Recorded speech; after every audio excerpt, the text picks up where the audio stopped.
My name is Janet Lust Gaines. I am a child of survivors. I'm also an artist and an art teacher.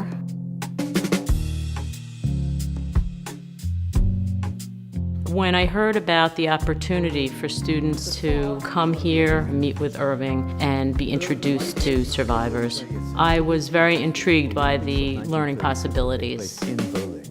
Several years after my involvement with students, Irving invited artists to pair up with survivors.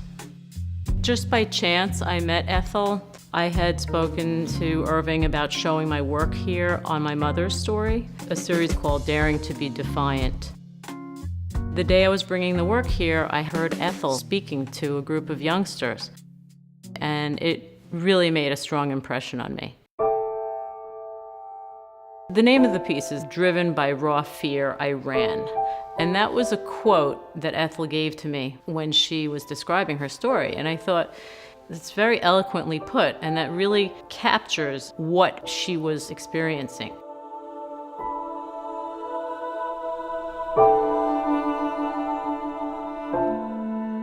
My name is Ethel Bauer Katz. I was born July 3, 1922. I had a family of 7. My parents, Anchel and Frida Bauer, my sister Bronja, my twin brother Monjo, and another set of twins, Rumek and Molush. We had a very happy childhood. We lived on the river. We went boating, went swimming. We played soccer. I was the goalie, and a good one. A few years before the war, we heard Hitler barking, but we did not believe it. It will pass. Nobody had the thought even to leave. That was the tragedy.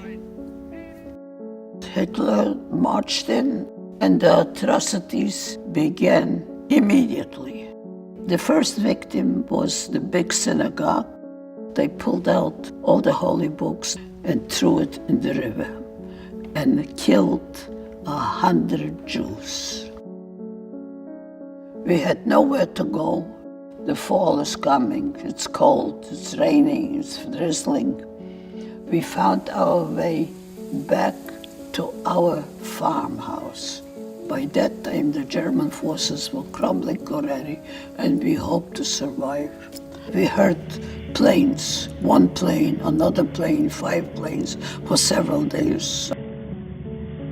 My brothers got very excited. They were singing, tomorrow, tomorrow we'll be free. In the middle of the night, suddenly the owls on the roof were screaming and screeching. What's happening? What's going on? The house was surrounded. We ran to the kitchen to hide, but this was too late. We ran to the back windows, and my father said, jump out. Run, run, run away. I was hit on the head, and I fell unconscious into the snow. The first scene is really not a pretty picture. I have this looming character looking down on her, and basically she was left for dead. When I woke up, I glanced and I saw black boots standing over me. I closed my eyes and I played dead. I said my prayers, this is the end. After a while I look again, the black boots disappeared. Why? Because he ran to catch my running brothers. They went to the house, took out my father, my sister, my brothers, took them to the field and murdered them.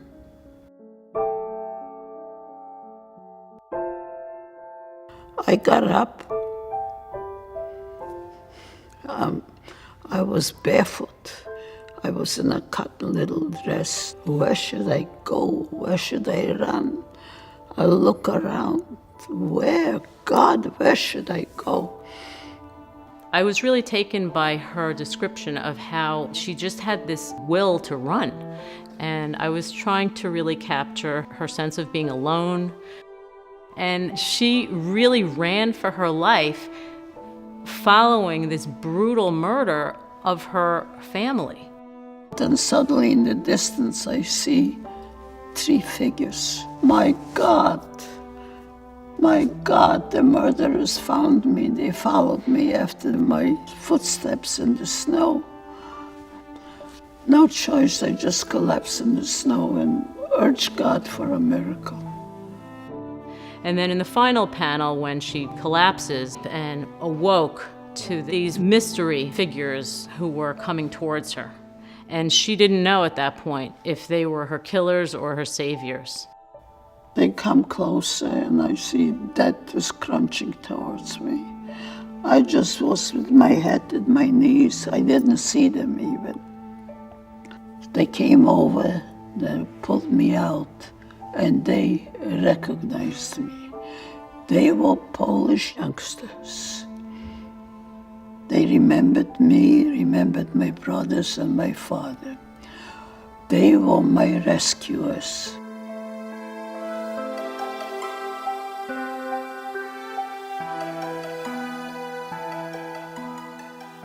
By showing these 3 scenes and using art to tell Ethel's story, I think it has a unique impact. Whether it be a young person, a student, an adult, they're going to look at these works and have to draw certain conclusions. And they are forced, really, to use their imagination. So I think it involves the viewer to the point where I'm hoping that they are curious to know more.